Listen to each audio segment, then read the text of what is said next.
Political science. इसके नाम में ही साइंस जुड़ा है। पर क्या राजनीति सच में एक विज्ञान हो सकती है? ये सवाल हमेशा से इस सब्जेक्ट के दिल में रहा है। आज इसी गुत्थी को सुलझाने की कोशिश करते हैं। तो सबसे बड़ा सवाल यही है, हम इसे पॉलिटिकल साइंस तो कह देते हैं, पर क्या ये कभी फिजिक्स या केमिस्ट्री जितनी सटीक हो सकती है? क्योंकि देखिए, जब हम साइंस शब्द सुनते हैं तो दिमाग में क्या आता है? नियम, सटीकता, निश्चितता। लेकिन पॉलिटिक्स पॉलिटिक्स तो अनिश्चितताओं का ही दूसरा नाम लगती है ना?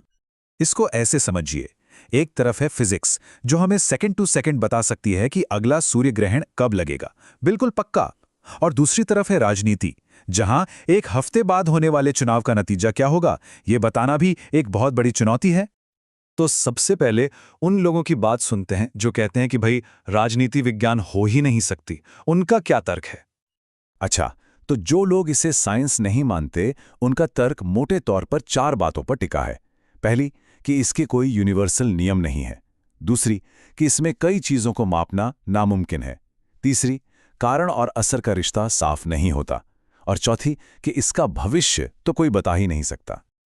जरा सोचिए, मैथ्स में 2 और 2 हमेशा 4 ही होंगे। फिजिक्स में ग्रेविटी का नियम हर जगह हर समय काम करेगा। लेकिन राजनीति में क्या कोई ऐसा नियम है जो हमेशा हर हाल में सच हो? नहीं, यहां चीजें इतनी सीधी साधी नहीं होती। कोई ऐसा अटूट यूनिवर्सल सच मिलना लगभग नामुमकिन है। और फिर बात आती है नाप तौल की। न्याय को कैसे मापेंगे? लोगों की इच्छा को किस पैमाने पर तौलेंगे? आलोचक कहते हैं कि ये तो हो ही नहीं सकता, ये तो एहसास हैं, भावनाएं हैं, विचार हैं। इन्हें किसी साइंटिफिक टूल से सटीक तरीके से मापना भला कैसे मुमकिन है? अब कारण और असर की बात करते हैं। देखिए, साइंस में ये रिश्ता बिल्कुल साफ है। पानी को 100 डिग्री सेल्सियस पर गर्म करेंगे तो वो उबलेगा ही, ये तय है। लेकिन राजनीति में सोचिए, मान लीजिए सरकार एक नया कानून लाती है। अब इसका असर क्या होगा? क्या लोग समर्थन करेंगे या विरोध में सड़कों पर उतर आएंगे? क्या इससे अर्थव्यवस्था बदलेगी या फिर ये सब कुछ एक साथ होगा?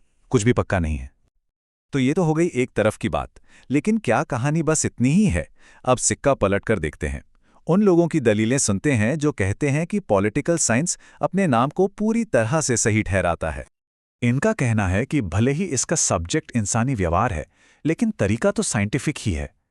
पॉलिटिकल साइंटिस्ट भी ठीक वैसे ही काम करते हैं। वो पहले राजनीतिक घटनाओं को ध्यान से देखते हैं, फिर एक अंदाजा लगाते हैं जिसे हम हाइपोथेसिस कहते हैं। फिर उस हाइपोथेसिस को टेस्ट करने के लिए अलग अलग देशों की सरकारों या इतिहास की घटनाओं की तुलना करते हैं। और आखिर में जो भी सबूत मिलते हैं, उनके आधार पर एक नतीजे पर पहुंचते हैं। और जहां तक यूनिवर्सल नियमों की बात है, तो हाँ, वो भी मौजूद हैं।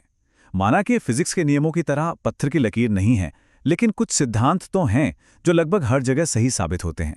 मिसाल के तौर पर यह बात तो सब मानते हैं कि एक मजबूत और निष्पक्ष लोकतंत्र के लिए एक आज़ाद न्यायपालिका का होना बहुत जरूरी है। और कारण असर के रिश्ते का क्या? इतिहास में इसके भी साफ साफ उदाहरण मिलते हैं। जब इंदिरा गांधी की सरकार ने इमरजेंसी लगाई तो उसका नतीजा क्या निकला? अगले ही चुनाव में भारी हार। यहां एक्शन और रिएक्शन, मतलब कारण और असर, बिल्कुल साफ दिखाई देता है। और बात रही भविष्यवाणी की, तो ठीक है, ये 100% सही नहीं हो सकती। लेकिन जो इलेक्शन से पहले पोलिंग होती है, जो सर्वे होते हैं, वो अक्सर नतीजों के काफी करीब होते हैं। ये दिखाता है कि हाँ, इसमें अनुमान लगाने और भविष्यवाणी करने की क्षमता तो है। तो अब हमारे सामने दोनों तरफ के मजबूत तर्क हैं। एक पक्ष कहता है ये साइंस नहीं है, दूसरा कहता है। तो फिर आखिर फैसला क्या है? हम इसे क्या माने? इसका जवाब शायद बीच के रास्ते में है। इसे एक हार्ड साइंस जैसे फिजिक्स या केमिस्ट्री की तरह नहीं, बल्कि एक सोशल साइंस यानी सामाजिक विज्ञान के तौर पर देखना। मतलब एक ऐसा फील्ड जो इंसानी समाज, उसके व्यवहार और संस्थाओं की पेचीदगियों को समझने के लिए साइंटिफिक तरीकों का ही इस्तेमाल करता है। कहने का मतलब यह है कि पॉलिटिकल साइंस का मकसद कोई पत्थर की लकीर वाले नियम खोजना नहीं है। इसका असली काम है इंसानी व्यवहार की इस उलझी हुई दुनिया में पैटर्न को समझना, ट्रेंड्स को पकड़ना और संभावनाओं का पता लगाना। और इसी वजह से एक दूसरे नजरिए से देखें तो राजनीति एक कला भी है। कौन सी कला? इसी साइंटिफिक नॉलेज का इस्तेमाल करके एक ज्यादा न्यायपूर्ण, खुशहाल और स्थिर समाज बनाने की कला। अब यहां एक सवाल उठता है कि भाई इस बहस से फर्क ही क्या पड़ता है? इससे साइंस कहें या कुछ और, नाम में क्या रखा है ना?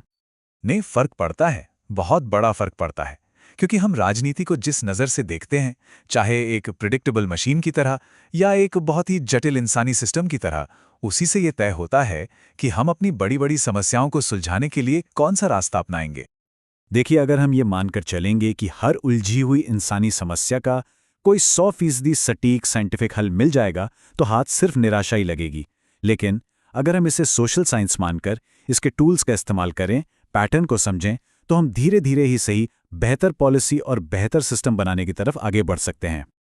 तो आखिर में ये पूरी बातचीत हमें एक बहुत ही ज़रूरी सवाल पर लाकर छोड़ देती है।